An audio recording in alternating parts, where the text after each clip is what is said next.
Hello and welcome. I am back from my trip, and it is time to talk Magnus. We have episode 48, Temporary Positions, which I'm very late on, but that's okay. We're going to talk about it anyway, and it's a great episode. So, episode 48, Temporary Positions.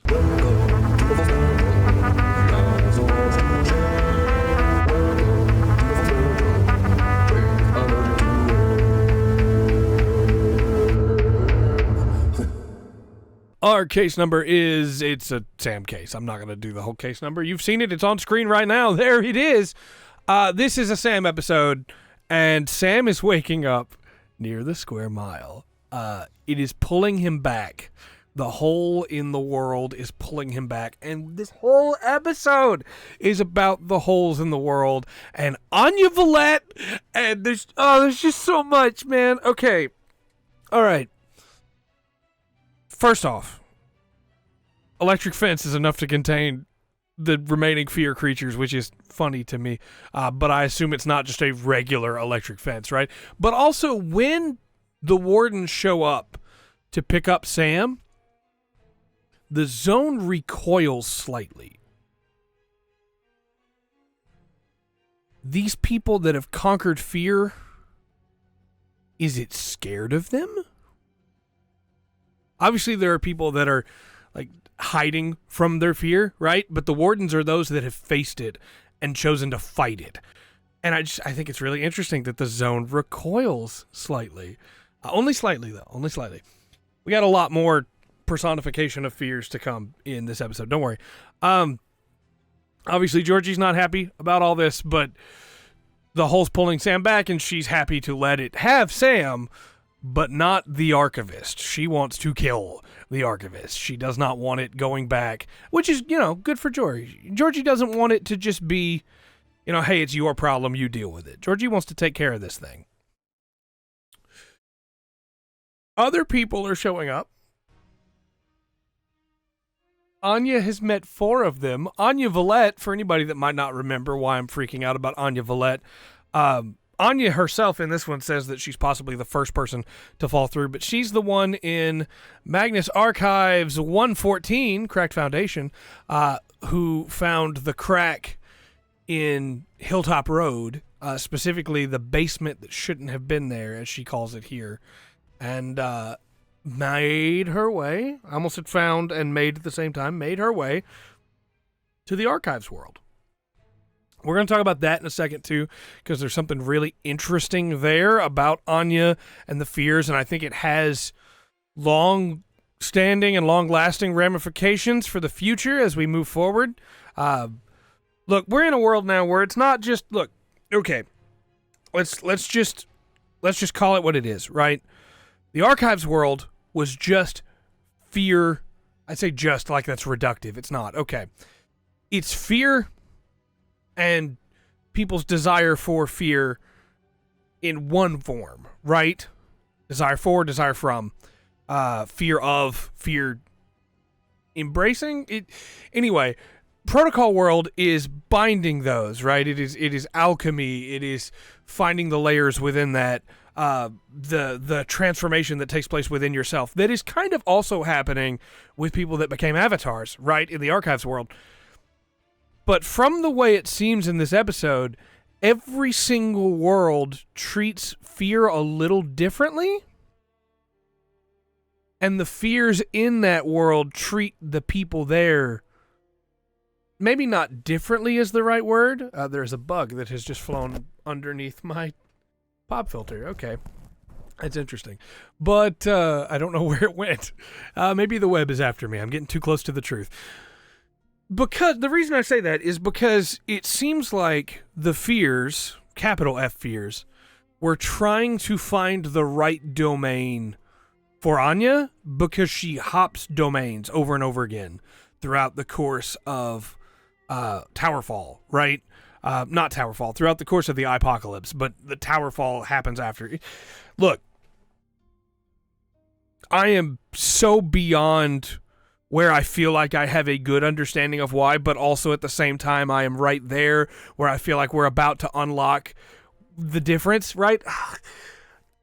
I don't know how to word anything right now. I'm so excited. But effectively, she is moved between domains almost like they needed to try and find a place for her. Like she wasn't affected. She's a tourist. And they're trying to just, well, maybe this one will work. Well, maybe this one will work. And as soon as everybody in the domain finds out she's different, that she's not acting like the rest of them, she moves to another one.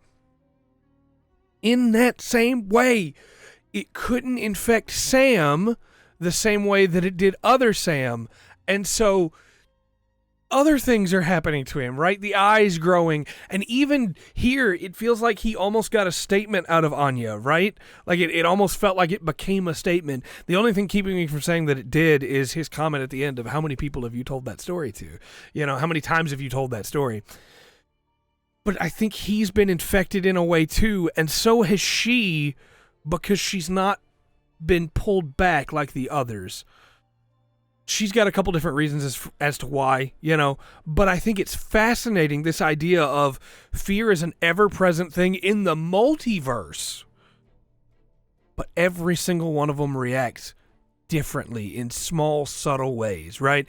It would have been so easy to write this as, well, this universe, the eye is more in control, and so the eye has more of an effect. And in this universe, the corruption has more in control. And so, no, the fears as a whole, right? Oh, whoa. I'm not cutting that out. I'm leaving that in. The fears as a whole are different. And that's fascinating. Not just different in Protocol world, but theoretically different in all the other worlds, right? And there's a comment that Anya makes here that is chilling. Maybe every time someone crosses, it makes it easier for people to follow. Are the walls between worlds falling apart? I've mentioned it a couple times, but I love SCP, right? There's an SCP project called Project Palisade that is built around the idea of trying to preserve universes, even at the cost of others, right? Are we going to get to that level of there are people harnessing the fears to try and use them as a weapon against the others? Because the cracks were coming in before the plan to send the fears away, right? At the end of Archives, we had this idea that the rest of the multiverse, the rest of the reality, the fears only have their hold here, right? But is it instead that the fears always had a hold everywhere, and by sending them away, they have increased that hold, and the fears are now bleeding through? Because the web was the one using the holes, right? The web was the one using the crack to try and get in. Is the web trying to conquer the multiverse? Are we unironically getting into a multiverse of fear? I'm interested. That's all I'm saying. I'm here for it. So, a couple other quick things I want to talk about. Every one of the other travelers that Anya has talked about or talked to, right, all came from different worlds, and in all of those worlds, Magnus Institute was a thing. Some of them, the Institute was still going strong. Some of them, the Institute had died. Some of them was in other places. The Institute is like the grounding thing, and so the reverse could also be true, right? Maybe the fears weren't in any of these universes, but when John and Martin completed the web's plan, right, that all of the other multiverses were seeded with the fears, and they were seeded all the way back at the beginning. It could be like a warp thing in Warhammer. I know I reference a lot of other weird horror stuff, but the idea in Warhammer specifically is, for example, there is a fell creature, a chaos god, as it were, that is created at one point, and when it is created, it always existed, right? The instant it is alive, the instant it is a entity, it has always been an entity, and there is no longer any world where it was not, right? Is it that kind of situation where, because the fears have spread out to the multiverse, every other universe is now always been under the threat of the fears? I don't think so. I think we're looking more like the fears were always there, and what the web's ritual really did was open the way for them to feed with each other, right? For all of the different versions. Like, instead of it being multiple versions of fear, it was fear. All fear. And now this specific set of it is laced in with all the others, right? It has made all of the others stronger because of it. It's very interesting, but the Institute is definitely involved somehow. Otherwise, why would it be in all of them? You know, is it possible there are universes where the Institute is long dead? Maybe, but I feel like there's going to always be an Institute. Not to make a third reference, but BioShock Infinite, you know, there's always a lighthouse. There's always a man, there's always a lighthouse. There's always a man, there's always a girl, there's always a lighthouse. Is it that kind of situation of there's always fear, there's always the Institute? I am so fascinated where this is going, and even then we're still not done with this episode yet, because they talk about how eventually they all get pulled back through, right? Celia's been getting pulled back through. She thought by throwing Sam in there that it would stop. It hasn't. Sam is being pulled back through now, and eventually they all get pulled back through. Anya even makes a comment about how she hopes that she gets to talk to Sam again before he gets pulled back, before he's gone, you know. And then Sam has to tell Alice what's going on. Alice doesn't take it very well. Alice tries to convince him not to go after the Archivist. The Archivist is heading into the zone. We're leading to our big moment, right? It's time for the big showdown with the Archivist to start wheeling us closer to season 3. And I am excited, man. We still have, 11 episodes after this next one that you have all probably already listened to and I haven't, so please no spoilers in the comments. I'm going to try and listen to it as soon as possible. So it's not like we're done yet. There's still plenty to go, but I feel like we're going to have our big, if not showdown, big climactic moment with the Archivist. And my gut says that Sam and the Archivist both go back to the protocol world.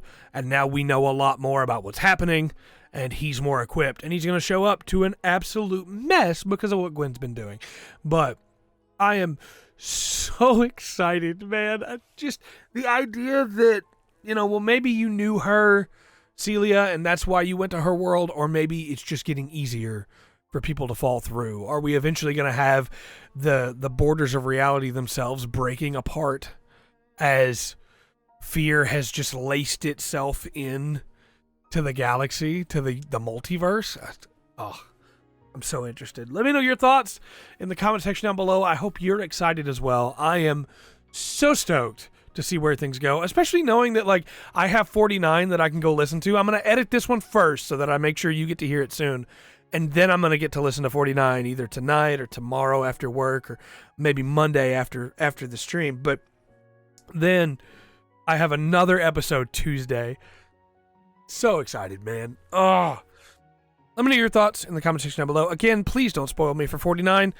I didn't want to go out of town. It's not my fault. But let me know your thoughts. And until next time, are you excited for the multiverse? Because there's a lot of fun things that can happen there. And I'm not even saying, like, hey, send in the old characters that have died, new versions of them from other. I don't even want that. I just, the idea of, no, in the world I come from, fear is a very different beast altogether. Yeah, I live in a world where fear hunts you like a lion every day. You know, just, there's so many possibilities. Yeah, anyway, I'm going to go. I've been Trey. This has been The Full Spectrum. Remember to always enjoy the full spectrum that Magnus has to offer.